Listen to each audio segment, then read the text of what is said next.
svega u ime predsjednika Crvenog krsta Kragujevca, primarisa doktora Stevana Kitanića, u ime Upravnog odbora Crvenog krsta Kragujevca, svih volontera, zaposlenih i u svoje lično ime. Zahvalna sam vam jako što ste se odazvali našem pozivu, da zajedno podelimo zaista neizmjernu radost i sreću zbog promocije ove dve biografije, dvojice, kako je već rečeno, velikana Crvenog krsta na srpski jezik. Zahvaljujući prijateljstvu i saradnji sa,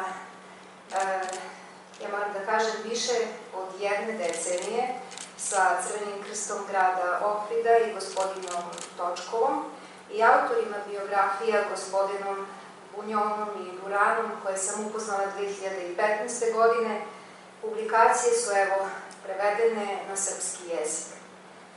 Sigurna sam da su se mnogi od vas pitali kakav je zaista bio Henri Dunant i kako i zašto je tako brzo zaboravljen Gustave Moynier. Kakvog su bili temperamenta, kako su živeli. Ono što svi mi ovde znamo jeste da ih je obojicu nadživelo Crveni krst i Ženevska konvencija.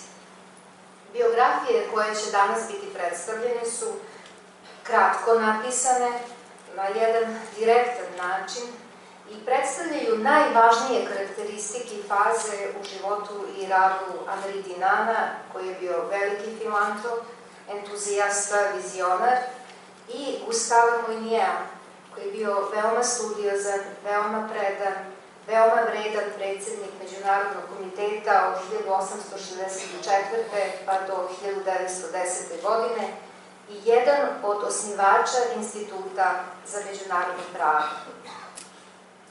Kada pročitate ove dve biografije, shvatit ćete da u svakome od nas za trenutak postoji ponekad Dunant, a ponekad Moynier. Meni je izuzetna privilegija i čast što su sa nama autori i pre nego što njima dam reč, želim da vam nešto kratko kažem o njihovim biografijama. Gospodin Roger Durand je rođen 1945. Završio je studije istorije u Ženevi. Nakon toga je bio rukovodilac Fakulteta umetnosti, predavao je na Univerzitetu u Ženevi 30 godina, od toga je 20 godina bio dekan. Predsjednik je udruženja Henri Dunant još od njegovog osnivanja 1975. godine, a uporedo je vršio funkcije predsjedavanja udruženju Louis Appy i fondaciji Gustave Adolphe. On i dalje organizuje naučne skupove, studijska putovanja, komemoracije, postavljanje komemorativnih ploča i drugih stvari koje su vezane za Henri Dunanta, Gustava Moyniera, Adora, Elia di Comina, Guillauma Henri Dufara, Louisa Appya i mnogih drugih. Različite aktivnosti udruženja Henri Dunanta su ga odvele u Francusku, Italiju, Nemačku, Makedoniju, Tursku, Alžir, Veliku Britaniju, Sjedinjene Američke Države i danas u Srbiju. Autor je velikog broja članaka i knjiga o osnivačima humanosti u Ženevi. Napisao je kratku biografiju Henri Dunantu koja je prevedena na arapski, nemački, albanski, engleski, kineski, makedonski i italijanski. Trenutno priprema biografiju Louisa Appya i takođe u oktobru će biti obeleženo 100 godina od njegove smrti i ta proslava će se obeležiti u Ženevi, Parizu i u Hanau u Nemačkoj. Naš drugi uvaženi gost i autor biografije o Gustavu Moynieru je gospodin François Bunjon, doktor političkih nauka, nezavisni konsultant za pravo i humanitarne akcije. Postao je član Međunarodnog komiteta Crvenog krsta 1970. godine. Bio je predstavnik Međunarodnog Crvenog krsta u Izraelu u okupiranim teritorijama, Bangladešu, Turskoj, Kipru, zatim rukovodilac misije u Čadu, Vijetnamu i Kambodži. Od januara 2000. do juna 2006. godine bio je direktor međunarodnog prava i saradnje Međunarodnog komiteta Crvenog krsta.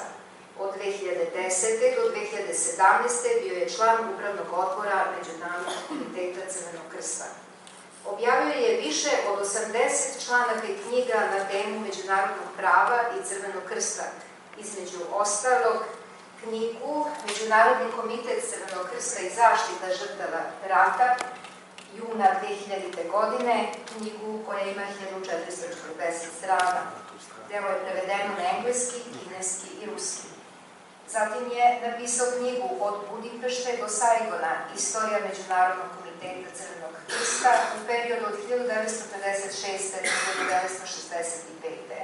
Knjiga ima 628 strana i knjiga koju će nam danas predstaviti jeste biografija Gustava Moyniera, koja je izdao udruženje Henri Dunant u Ženevi 2010.